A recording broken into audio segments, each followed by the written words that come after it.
Knez Mihajlo Obrenović, vizionar i reformator. Njegova vladavina obeležila je ključne promene koje su trasirale put ka nezavisnoj Srbiji. Danas ćemo otkriti kako ovaj knez oblikovao sudbinu naše zemlje. Pripremite se za priču o hrabrosti, reformama i viziji budućnosti. Rođen 1823. godine kao sin kneza Miloša, Mihajlo je već u mladosti bio pripreman za vladarsku ulogu. Prvi put je postao knez 1839. godine, nakon abdikacije svog oca, ali je ubrzo smenjen. Njegova mladost i nedostatak političkog iskustva doveli su do toga da se povuče u progonstvo. Međutim, njegov povratak na presto 1860. godine označuje novu eru za Srbiju.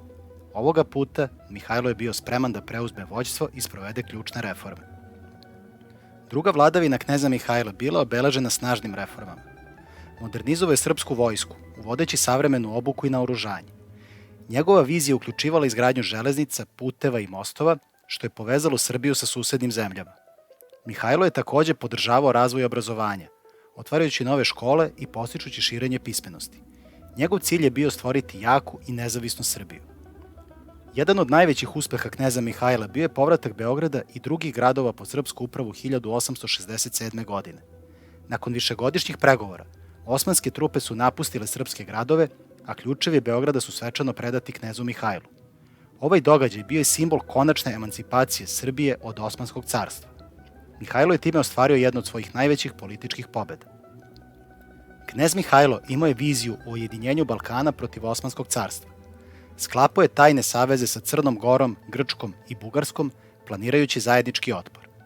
Njegov cilj bio je stvaranje saveza slobodnih balkanskih država. Iako je ova vizija ostala nedovršena, postavila je temelje za kasnije balkanske saveze i borbu za oslobođenje.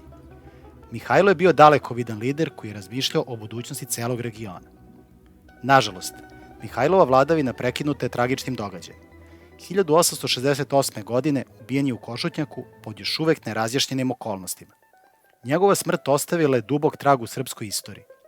Iako je njegov život okončan prerano, njegova vizija i dela nastavili su da inspirišu generacije. Mihajlo je ostao zapamćen kao jedan od najvažnijih reformatora i vizionara Srbije. Danas, spomenici i trgovi širom Srbije čuvaju sećanje na kneza Mihajla. Njegova vizija modernizacije i nezavisnosti ostavila je neizbrisiv trag u našoj istoriji. Mihajlo je bio lider koji je video dalje od svog vremena i postavio temelje za buduću slobodu.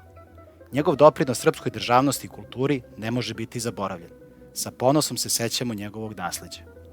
Ako želite da saznate još zanimljivih priča iz naše bogate istorije, pratite kanal Profesor Tomović. Vidimo se u sledećem videu.